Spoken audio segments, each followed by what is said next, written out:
Dalam tangan kasih-Mu, dalam nama Yesus, setiap kita yang siap diberkati Tuhan, sama-sama saya katakan amin. Silakan duduk Bapak Ibu. Selamat pagi, shalom untuk kita semua. Puji Tuhan, di satu hari menjelang Natal, walaupun banyak saudara-saudara kita sedang holiday, sedang liburan, sedang pulang kampung, ataupun ke kota lain, tapi biarlah kita yang masih ada di tempat ini, kita beribadah, tidak mengurangi sukacita kita, terus mengalir dalam hati dan jiwa kita, karena besok kita akan menyambut Natal. Saudara bergairah menyambut Natal besok? Ya, kalau ada yang besok ada yang open house, kasih tahu sama sebelahmu, datangnya besok gitu. Kalau kami sekeluarga pastikan tanggal 28 kami open house, silakan datang ke rumah, siapapun silakan. Kami rindu merayakan Natal bersama-sama, bersukacita. Jangan ragu-ragu datang ke rumah kami, karena Ibu Irma akan masak yang banyak untuk menyambut tamu-tamu yang datang.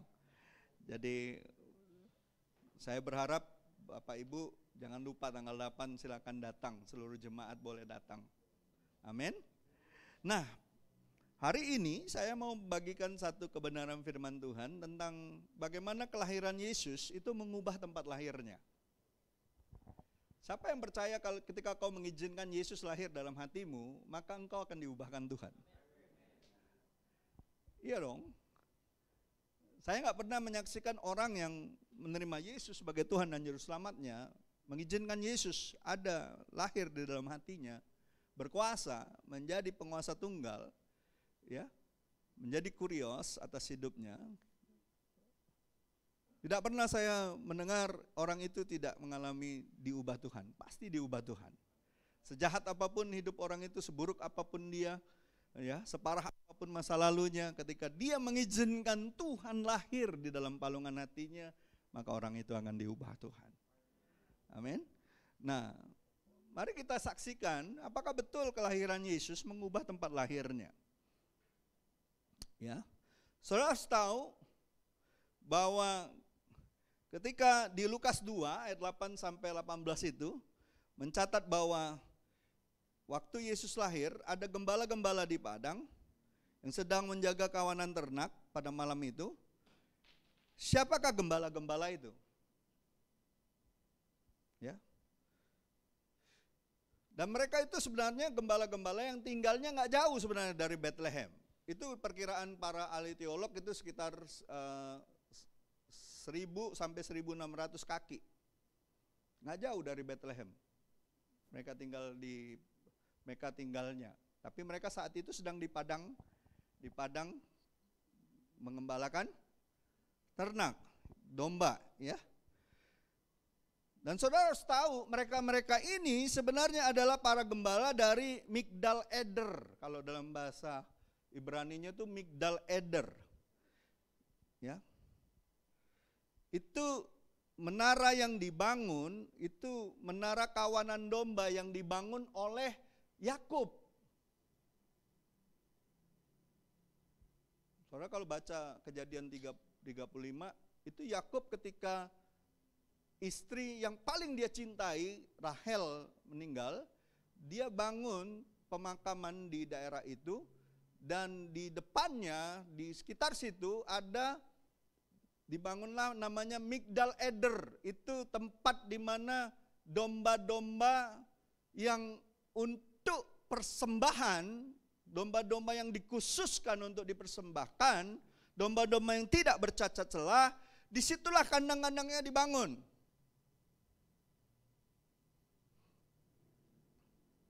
Ya. Jadi kelahiran Yesus itu sebenarnya sudah dinubuatin jauh sebelumnya.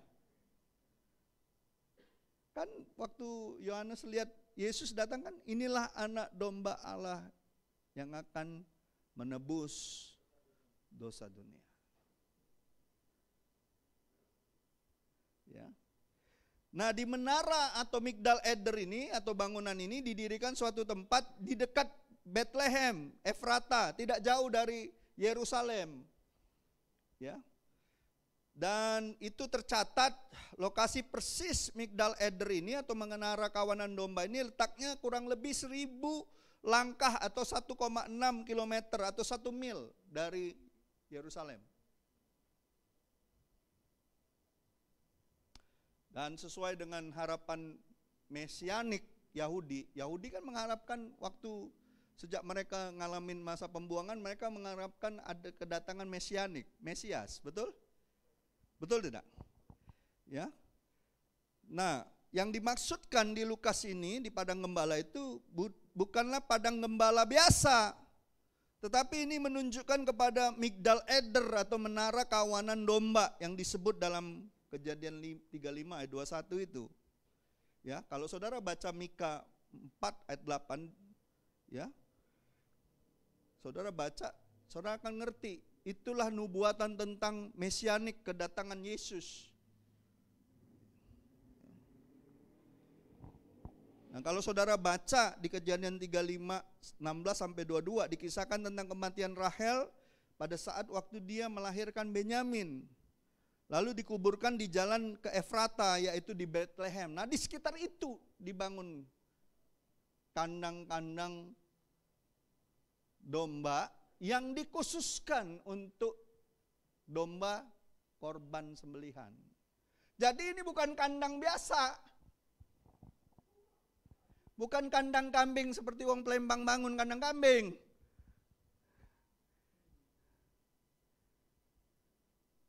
Kalau saudara nanti search, itu ada menara, ada kayak kandang-kandang, dan ada juga kandangnya itu seperti di dekat gua-gua gitu. Ya. Jadi saudara,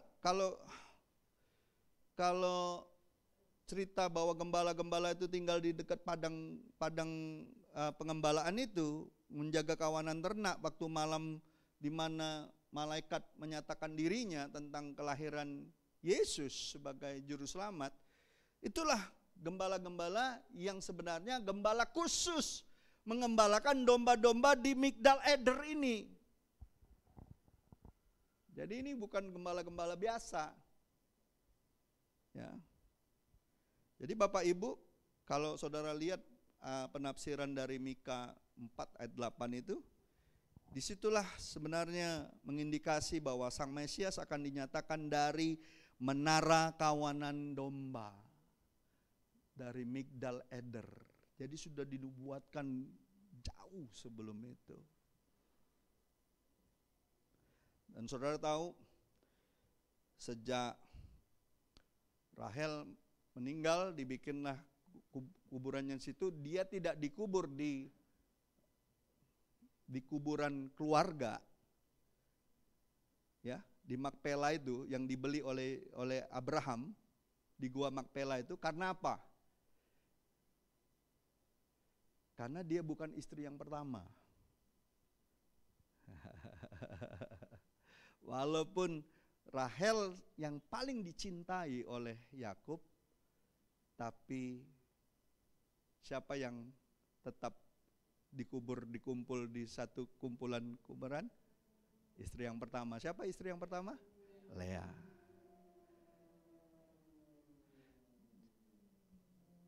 Jadi saudara, percayalah segala sesuatu itu by design-nya Tuhan. Ya. Lea kan kurang dicintai katanya sama Yakub, tapi tetap dia dikuburkan satu dengan Yakub dan seluruh keluarganya. Rahel justru terpisah, kuburannya di Migdal Eder. Dan sejak itu kawasan itu jadi kawasan gembala-gembala domba saja, dan itu kawasan yang sepi dibilang. Karena itu griefnya Yakub, kedukaannya Yakub sejak kematiannya Rahel. Sebenarnya nama Benyamin siapa? Nama Benyamin waktu dia menyatakan kesengsaraan itu, nama Benyamin itu apa sebenarnya? sebelumnya, Ben-Oni. Diubah oleh Yakub jadi Benyamin. Ya.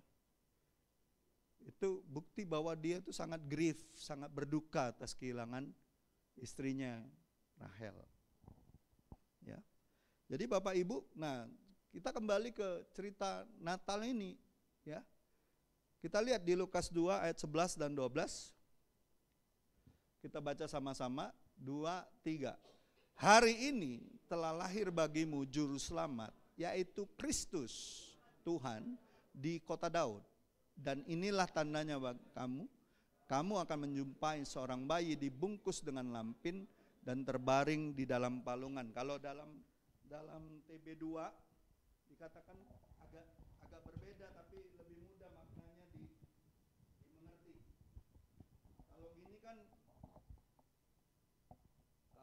dan inilah tandanya bagimu, kamu akan menjumpai seorang bayi dibungkus dengan lampin. Ngerti nggak saudara lampin apa? Ya itu kalau sudah di TB2 karena sudah baca Ibu Irma, di bedong. Kalau saya kan tanya, ngerti nggak saudara di lampin ini? Nggak ngerti kan? Banyak yang nggak ngerti kan?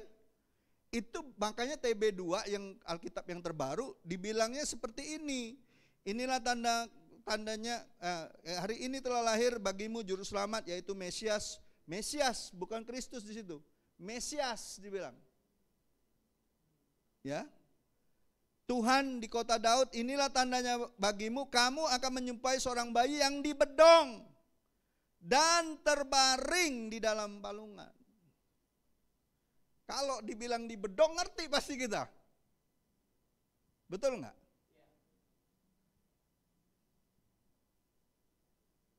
Jujur aja saya tanya, kalau yang dalam bahasa yang kayak gini, dibungkus dengan kain lampin, bingung nggak? Kain lampin itu apa ya? Kain beda nggak dengan kain kapan? Atau kain-kain yang lain? Seperti apa? Kalau dibilang di bedong, kita ngerti kainnya yang untuk bayi, betul nggak?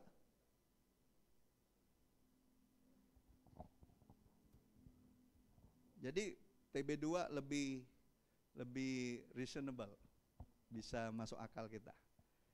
Kita bisa lebih paham. Puji Tuhan untuk para hamba-hamba Tuhan yang terus mencari padanan kata yang paling tepat, mendekati arti dan juga mudah dimengerti. Amin. Ada amin? Siapa yang sudah pakai TB2 Alkitabnya? Saya anjurkan semua bisa beli TB2. Ya, terjemahan baru yang terbaru, yang kedua. Supaya saudara bisa lebih paham. Banyak kata-kata yang tadinya di TB itu kurang bisa dipahami, di TB2 lebih mengerti kita. Ya. Nah, menurut Alkitab, ya, Mesias atau Kristus, Tuhan Juru Selamat kita itu lahir dalam palungan. Ya, atau di tempat makannya hewan, di kandang ternak. Kita tahu, ya, walaupun kawasan itu kawasan khusus untuk ternak-ternak yang akan dikorbankan bagi pengorbanan penebusan dosa, betul nggak? Kan tiap tahun kan, imam itu kalau orang Yahudi, betul nggak? Dia ada korban penghapusan dosa, tiap tahun dia masuk ke apa namanya tabernakel itu untuk mengorbankan domba yang tidak bercacat bagi umat Tuhan supaya dihapuskan dosanya. Tapi kan nggak berhenti itu, nggak selesai. Makanya kita beruntung Yesus menjadi anak domba Allah yang dikorbankan sekali dan untuk selama-lamanya. Kalau enggak tiap tahun apa Alfian beli domba? Bangkrut dia tiap tahun.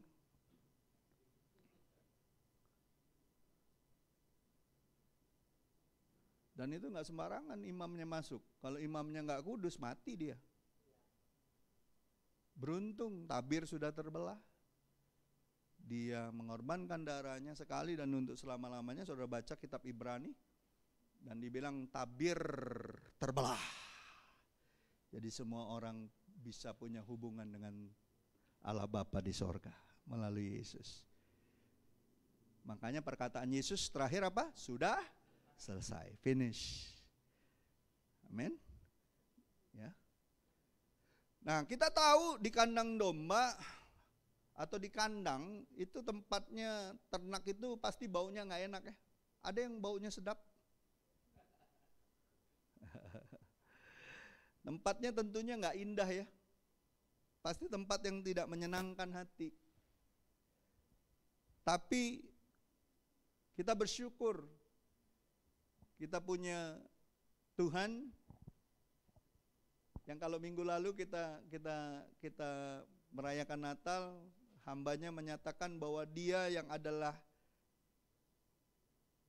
Raja dari segala raja, dan bukan hanya itu, kesetaraan Dia dengan Allah Bapa itu ditanggalkan dan membatasi dirinya menjadi anak manusia dalam wujud seorang bayi yang lemah, yang rentan, dan lahir bukan di rumah sakit terbaik, bukan di rumah penginapan, bukan di rumah yang megah. Orang Majus kan cari Yesus pertama di mana? Di istananya Herodes, betul nggak? Kan dipikirkan raja dari segala raja yang lahir, tapi nggak ditemukan di situ. Dan ternyata bintang itu menunjuk sampai ke Migdal Eder itu, di kawasan situ. Dia merendahkan diri untuk lahir di tempat makanan ternak, saudaraku, yang tidak nyaman. Ada beberapa poin yang saya mau bagi. Yang pertama, kita tahu kandang domba itu baunya tidak enak, tempatnya tidak indah, tidak menyenangkan hati, tapi Tuhan mau bersedia lahir di tempat seperti itu agar kelahirannya dapat mengubah yang pertama, tempat bau dan menjijikkan sanggup diubah Tuhan. Yang namanya kandang ternak sudah pasti bau, busuk, menjijikkan. Siapapun yang masuk kandang ternak berlama-lama di situ, lama-lama juga sesak. Betul nggak? Nggak nyaman. Betul nggak? Untuk berada di tempat seperti itu. Begitu pula dengan kehidupan orang yang berdosa. Tubuh mereka mungkin tidak bau dan bisa saja pakai parfum yang paling mahal. Tapi dosa bisa buat hidupnya jadi bau busuk, menjijikkan, kotor, bahkan bisa mempermalukan keluarga, gereja, bahkan juga nama Tuhan bisa dipermalukan.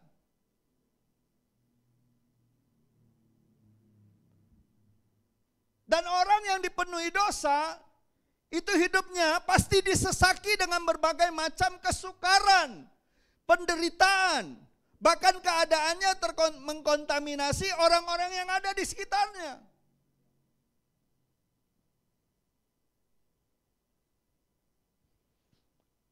Saya tahu bau dosa yang paling bau, paling menjijikkan, apa baunya?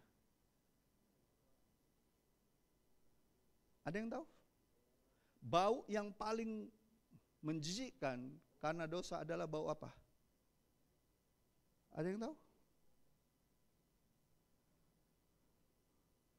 Kita lihat ayatnya, coba buka ayatnya.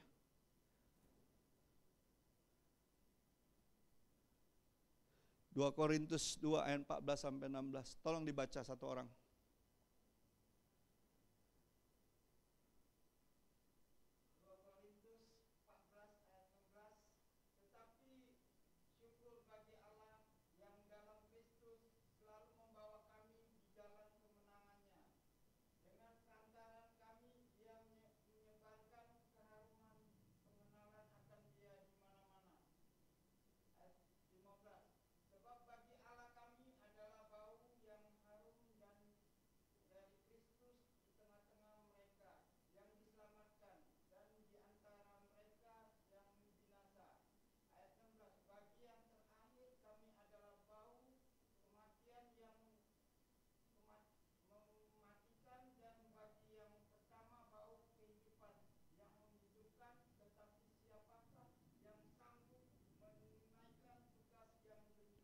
Jadi bau orang yang akan binasa, bau orang berdosa adalah bau kematian.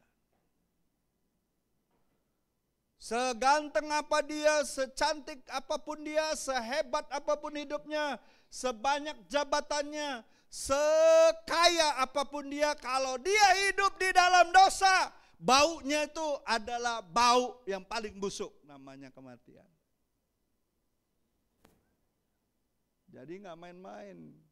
Saya mau bilang nggak main-main hidup ini.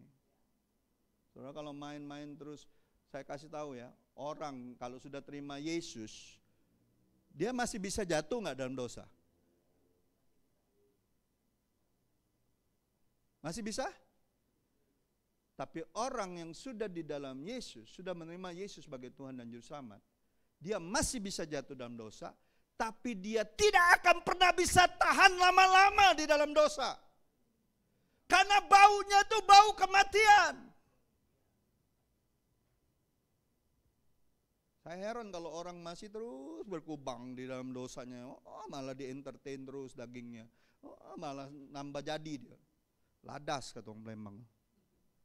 Nggak tahu dia baunya itu makin hari makin menyengat bau kematiannya. Kau mau pakai parfum semahal apapun, harga mau puluhan juta, ratusan juta sekalipun, kau tutupi dengan baju merek apapun. Ya, kau tutupin kalau perempuan dengan tas merek apapun, harganya sampai miliar-miliaran pun, baumu tetap bau kematian.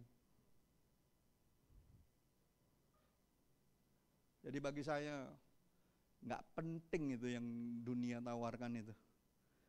Tapi Rasul Paulus katakan apa? Pengenalan kami akan Kristus, itulah yang membawa bau harum tersebar kemana-mana. Injil bukan hanya mereka ketahui, tapi mereka hidupi. Karena mereka hidup di dalam kuasa Injil itu, maka kehidupan mereka berbau harum kepada semua orang. Injil bukan hanya untuk diketahui, Injil itu harus dihidupi. Banyak orang yang tahu Injil, wah, ini bukan soal kita tahu Injil dan memberitakannya, tapi bagaimana hidupmu? Hidupmu memancarkan keharuman enggak? Karena Kristus. Atau masih ada dosa yang kau simpan? Ada dosa kesayanganmu. Di-entertain terus. Ujung-ujungnya apa? Orang melambat laun akan tahu baumu itu bau busuk. Bau kematian. Tapi bagi orang yang sungguh-sungguh di dalam Tuhan, hidupnya makin hari makin dalam di dalam pengenalan akan Tuhan, makin menghidupi Injil yang adalah kekuatan Allah yang menyelamatkan, dari hidupnya akan memancar bau harum. Ya memang secara fisik kita harus terus mandi. Betul tidak? Jangan nggak mandi mentang-mentang, oh karena Kristus aku berbau harum, nggak mandi-mandi gitu loh. Itu namanya oon. Maksudnya gini, orang kalau dekat dengan seseorang yang makin dalam pengenalannya akan Tuhan, dia bisa merasakan ada sesuatu yang berbeda. Begitu juga sama orang ketika orang dekat dengan orang yang suka akan dosa, suka akan hal-hal yang cemar, yang najis, yang cabul, sebagus apapun berpenampilan orang itu, orang bisa rasakan gak nyaman sama orang ini. Gak nyaman. Jadi Bapak Ibu, saudara-saudariku yang terkasih, kita bersyukur ya. Walaupun Yesus lahirnya di palungan, tempat makanan hewan yang kotor, mungkin bau, mungkin menjijikkan, ya. Namun kandang ternak itu, tempat lahir Tuhan itu yang dianggap menjijikkan, tiba-tiba dipenuhi banyak orang, mulai dari yang sederhana sampai para raja-raja datang. Bukankah orang-orang Majus itu sebenarnya raja-raja? Mereka itu kingmaker. Dari orang yang biasa, para gembala, sampai para raja datang. Maka demikianlah pula orang yang mau bertobat, menerima kelahiran Tuhan Yesus dalam hidupnya, maka yang hidupnya yang tadinya bau busuk, menjijikkan, tiba-tiba saja Tuhan bisa ubah menjadi orang atau pribadi yang disukai dan dihargai banyak orang. Baik dari kalangan yang paling bawah sampai engkau bisa diterima oleh para raja-raja, pembesar-pembesar. Tidakkah kau lihat orang yang cakap? Mereka akan berdiri di depan raja-raja.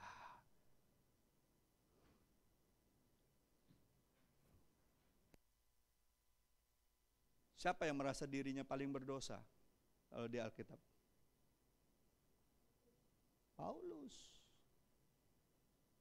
Akulah orang yang paling jahat dan paling berdosa.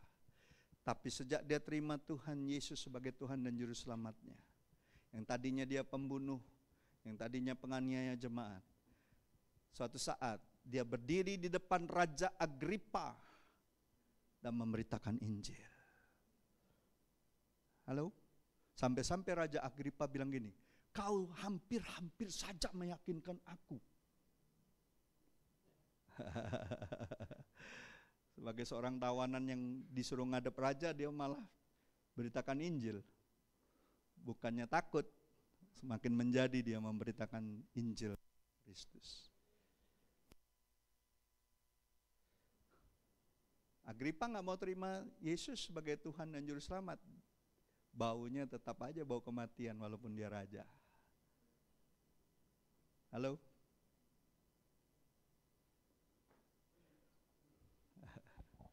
Saudara percaya? Seburuk apapun, sebau apapun, semenjijik apapun kehidupan kita, kalau kita menyediakan hati kita, hidup kita jadi tempat lahirnya Yesus, hati kita jadi palungan Dia sanggup mengubahkan hal-hal yang paling kotor dalam hidup kita untuk menjadi alat kemuliaannya. Amin. Itu yang pertama. Yang kedua,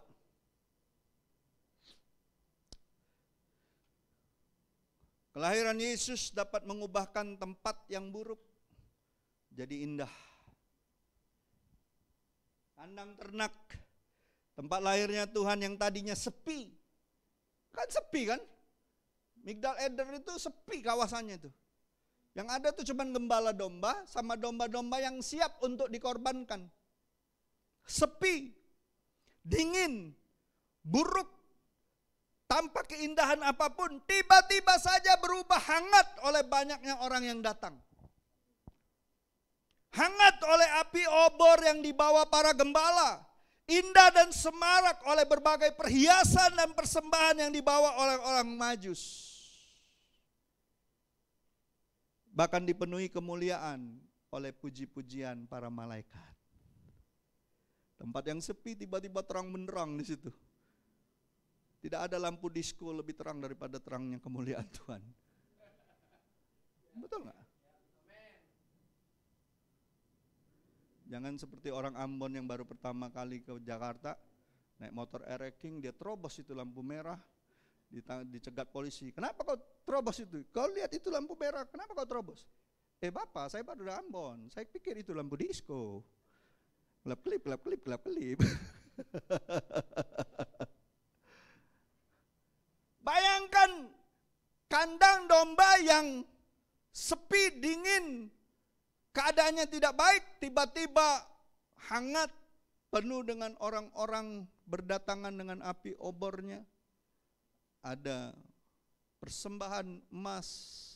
Namanya Nanmur kemarin, Pastor Syaan tanya, siapa jemaat yang Natalan bawa emas untuk Tuhan ke gerejanya? Nggak ada satupun yang bawa. Kalah sama orang Majus kita kan? Orang Majus emas loh, satu kotak. Siapa yang waktu Natal bawa emas untuk Tuhan? Ya, berarti memberi yang terbaik untuk Tuhan. Iya toh? Tiba-tiba malaikat menerangi tempat itu. Cahaya bintang yang mengawal Orang Majus terangnya paling bersorot di situ. Kan banyak gambar-gambar tentang Natal, betul nggak?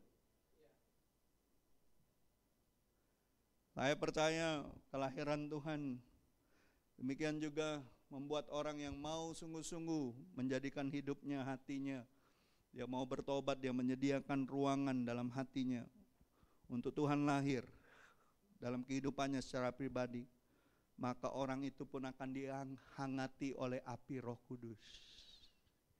Amin.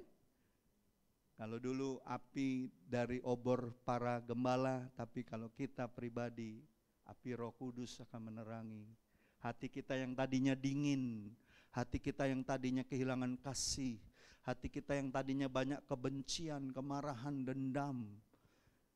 Roh Kudus menjadi api yang menghanguskan segala hal yang tidak baik dalam hidup kita. Hidupnya akan diubah menjadi indah, ya, dipenuhi dengan segala hiasan dan pujian, kemuliaan, kekayaan daripada sorga.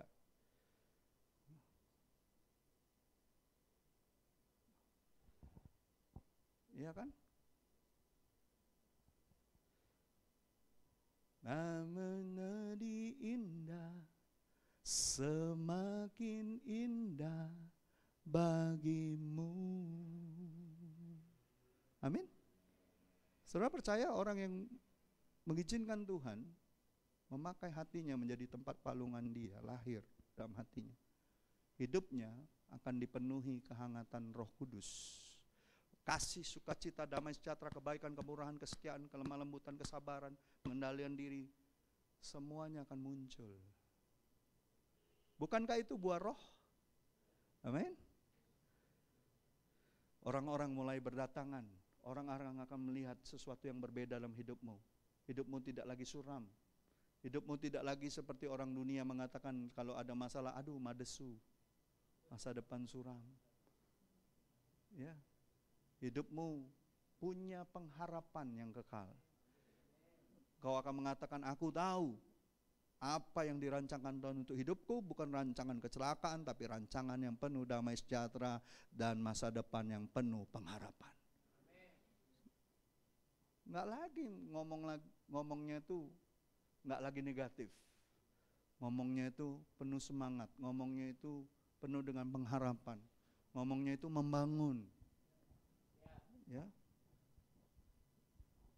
Siapa yang percaya Natal kali ini kau meyakinkan dirimu, hidupmu akan jadi lebih indah bersama dengan Tuhan.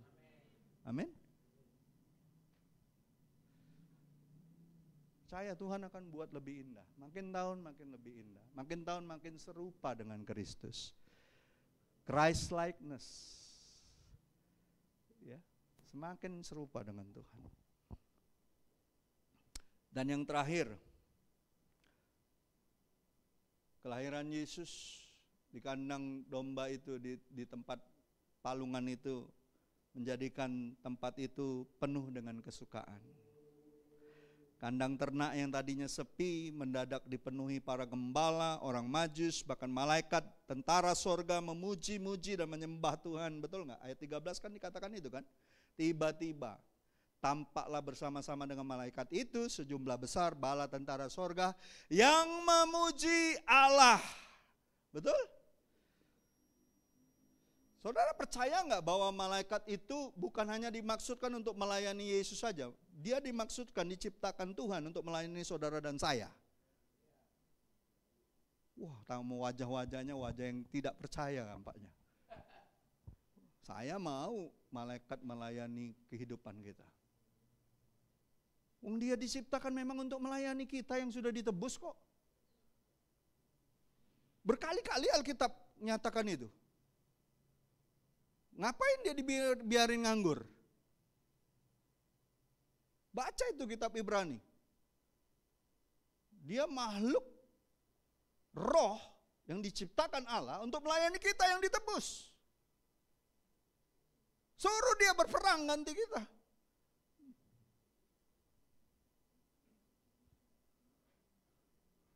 Kristus ada di dalam kita kok.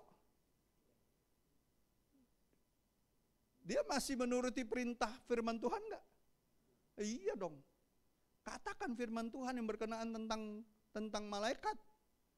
Tuhan, kau mengatakan malaikatmu berkeliling berkemah atas orang benar. Saat ini aku minta Tuhan, malaikatmu berkeliling berkemah atas hidupku. Setiap senjata yang ditempa oleh musuh-musuhku tidak akan pernah kena kepadaku. Baik itu sihir, tenung, ramal, roh orang mati, makhluk gaib, jin, setan, gondoruo, segala macamnya itu. Betul nggak? Loh, itu kan Mazmur 91, Yesaya 54 ayat 17. Semua tentang malaikat-malaikat yang dipakai Tuhan untuk melindungi umatnya. Dan waktu siapa? Elisa sama bujangnya dikepung pasukan Aram di tengah lembah itu. Bujangnya bilang apa? Wah, oh, mati gitu, mati ini, lari kepung gitu, nggak cak lagi keluar ini. Nggak kata jangan keluar ini, Tuhanku. Coba lihat dulu benar-benar kau. Mato kau nih. Coba lihat dulu. Iya masih itu. Lalu didoain kan? Coba lihat lagi. Wih, kok ada tentara pakai obor banyak sekali ya di belakang mereka. Nah itulah malaikat Tuhan yang menyertai kita. Ada satupun musuh itu melihat mereka? Ada tentara itu bisa melihat Elisa sama bujangnya itu? Nggak ada, nggak kelihatan, ditudungin sama malaikat-malaikat itu. Saya baca banyak buku orang-orang yang tadinya punya okultisme, perdukunan, yang pernah mencobai anak-anak Tuhan, mencobai hamba-hamba Tuhan yang sungguh-sungguh di dalam Tuhan. Mereka bilang tidak pernah mereka bisa sentuh itu orang-orang yang sungguh-sungguh dalam Tuhan. Karena apa yang mereka lihat cuman kemuliaan Tuhan. Yang mereka lihat cuman tabir putih. Karena apa? Dikelilingin sama malaikat, ditudungin. Saya pernah baca cerita tentang white dress women ya. Yang anak Iran yang bertobat umur belasan tahun itu, anak perempuan, dia ketemu Tuhan, dia bertobat, dia terima Tuhan Yesus sebagai Tuhan dan Juru Selamat. Dia ngomong sama papa mamanya, sama keluarganya, dianiaya, dipukulin, ditelanjangin, diusir dari rumahnya, disuruh keluar, dia telanjang bulat saudaraku, telanjang. Dia lari sambil nangis, dia berlari, akhirnya ketemu sama satu orang percaya, langsung dikasihin baju dia kan. Terus orang percaya ini tanya sama orang-orang di situ, kamu tadi lihat nggak wanita lari-lari tadi? Oh iya lihat, tapi itu bersinar nggak, cuman sinar putih aja di sekeliling badannya. Jadi tidak kelihatan ketelanjangan dia. Artinya apa? Tuhan tidak pernah mempermalukan anak-anaknya. Saya baca itu berlinangan air mata. Kita belum sampai dianiaya seperti itu karena kita percaya sama Tuhan. Di negara-negara tertentu itu nggak mudah jadi orang percaya. Tapi ketika kau mengizinkan Tuhan hadir dalam hidupmu, kau akan menjadi tempat kesukaannya Tuhan. Amin. Ada amin Bapak Ibu? Penuh dengan kesukaan.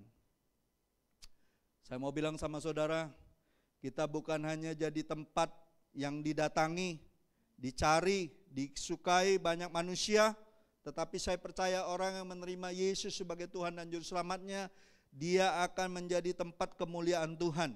Pencipta, pemilik segala-galanya, itu senang bersekutu dengan saudara. Coba saudara lihat ya, orang yang sungguh-sungguh mau bertobat, mau benar-benar menerima Yesus lahir dalam kehidupan dan hatinya, orang itu akan dibuat Tuhan menjadi tempat kesukaannya. Dia jadi baitnya. Dia jadi tempat di mana pribadi yang bertemu muka dengan Tuhan. Coba saudara baca 2 Tawarik 7 ayat 14 sampai 16.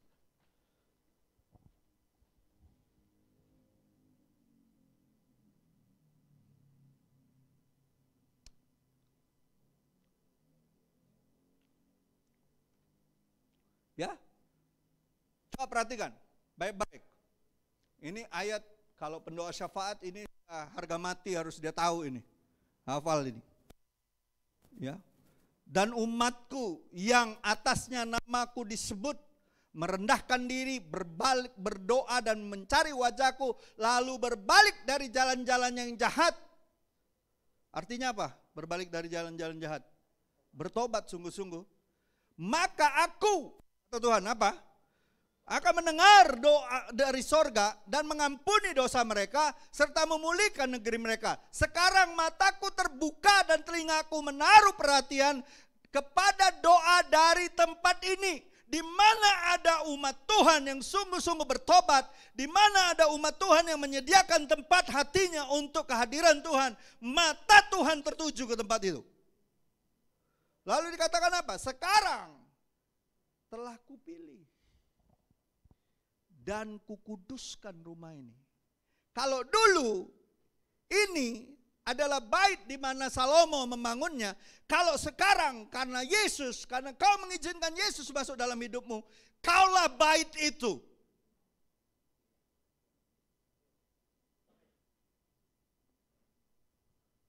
Sekarang telah kupilih dan kukuduskan rumah ini.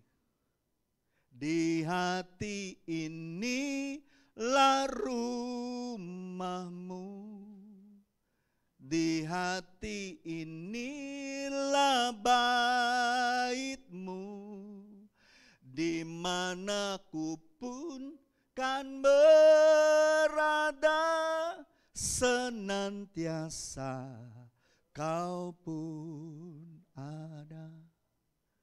Supaya namaku tinggal di situ untuk selama-lamanya, maka mataku dan hatiku akan di situ sepanjang masa.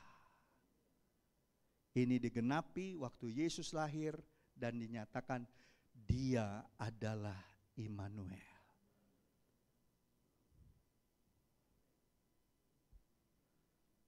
Kalau kau tahu bahwa rumahmu, rumah Tuhan itu di sini, hidupmu ini, masih mau main-main, masih mau dikotori, masih mau dibuat dia tidak nyaman di sini. Ingat, kita bisa mendukakan Roh Kudus.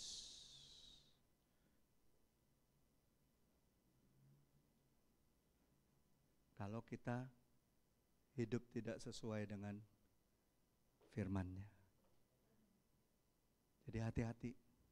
Tuhan mau tinggal di sini. Tuhan hadir di bait kudusnya saat umat mencari wajahnya, berseru, berdoa, sujud menyembah dan menikmati kehadirannya. Tuhan mau dekat dengan umatnya. Amin. Siapa yang percaya Natal ini seharusnya Tuhan makin dekat sama kita. Kita makin dekat sama Tuhan. Saudara mau dipakai jadi rumah kesukaan Tuhan? Izinkan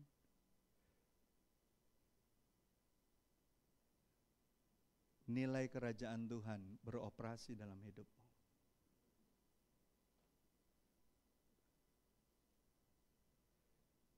Saudara tidak akan pernah tahu seberapa besar, seberapa dahsyat Tuhan akan pakai engkau. Tapi ketika kita izinkan, Dia akan bekerja hal kerajaan Allah seperti biji sesawi. Ketika ditabur, dia tumbuh.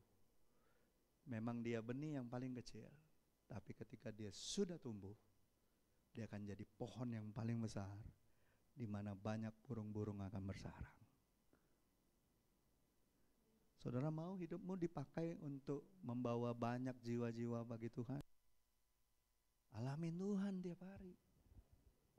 Nggak mungkin kita berani bersaksi tentang kebaikan Tuhan kalau kita sendiri nggak ngalamin kebaikan Tuhan. Kita sendiri nggak ngalami kemuliaan Tuhan. Bagaimana kita mau ceritakan tentang kemuliaan Tuhan, kita sendiri nggak ngalamin? Gimana kita mau cerita tentang kuasa Tuhan, kita sendiri nggak ngalami kuasa Tuhan? Nggak mungkin.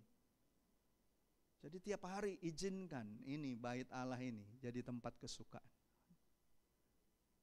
Bilang sama sebelahmu, hidupmu itu menjadi tempat kesukaan Tuhan. Amin. Hidup kita ini jadi tempat kesukaan Tuhan. Tuhan gak mau cari tempat-tempat indah buatan tangan manusia, bukan. Dia cari saudara dan saya, buatan tangannya sendiri. Kita inilah bait Allah. Amin. Saya minta tim pujian maju ke depan.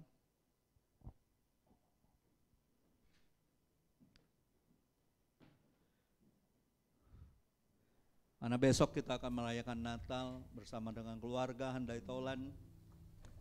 Saya rindu saudara bawa pulang berita kabar baik ini.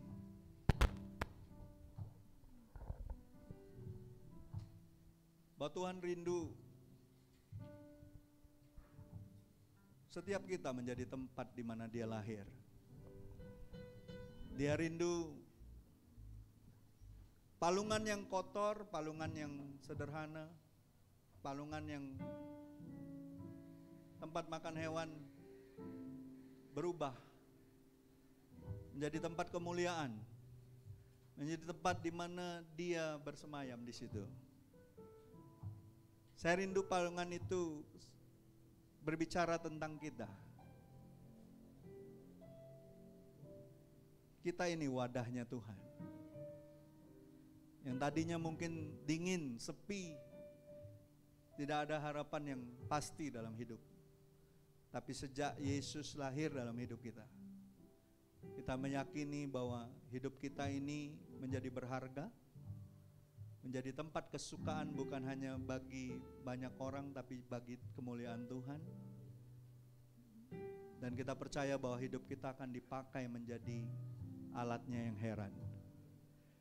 Dan biarlah pagi hari ini saya mau bawa kita semua untuk Natal ini, mari kita semua membawa hati kita untuk lebih kagum lagi sama Tuhan. Kagum sama Yesus, kagum sama pekerjaan tangannya yang luar biasa. Bahkan saya gak tahu apa yang terjadi dalam hidup saudara persisnya, tapi saya tahu tahun ini ada orang-orang di jemaat ini yang mengalami kebaikan dan kemuliaan Tuhan, mengalami kebesaran Tuhan. Walaupun tadinya saudara sudah mungkin putus asa, saudara mungkin sudah merasa, aduh kayaknya saya dilalui sama Tuhan. Tapi pagi hari ini saya percaya saudara akan menyadari betapa hebatnya Tuhan kita. Dia tidak pernah terlambat dan tidak mungkin terlambat. Amin. Kau sungguh indah, tiada taranya, sungguh menakjubkan, sungguh ajaib tuh dimengerti, lebih dari semua yang ada. Hikmatmu tiada terselami, kasihmu dalam tak terduga. Kau sungguh